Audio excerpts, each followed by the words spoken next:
The Hotspot object is simple and easy to use, but very powerful. I'm going to go ahead and click on this icon here to create a new hotspot, and I'll just press OK and bring it out on the stage. As you can see, it's invisible. If I was to go ahead and run the project now, you wouldn't actually see anything on the stage. But this hotspot would still be there, and if you were to mouse over it or click it, you would create interactivity.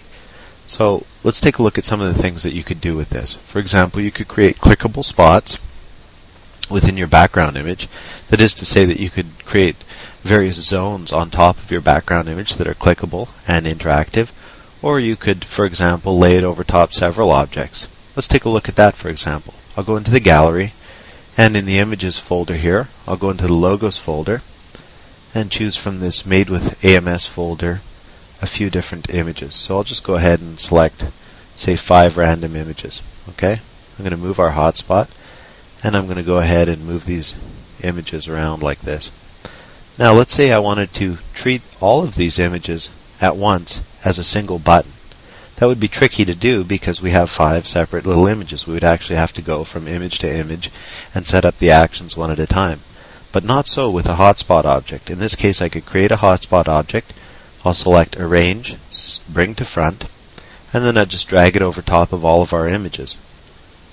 And there we go. Boom. We've got a single button for all those images. If I was to go ahead and preview our project now, the clickable functionality would follow the zone of that hotspot. As you can see here, we're over the hotspot, and our cursor is turned to a hand. Or actually, you probably won't see that because we have a special cursor for these video tutorials.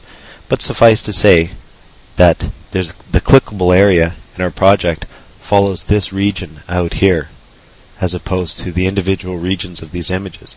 So that's one possible functionality for a hotspot object. Suffice to say that a hotspot object is basically like an invisible button that you can lay over top of things and create user interactivity in situations where it would be difficult normally or time-consuming to create the same type of interactivity.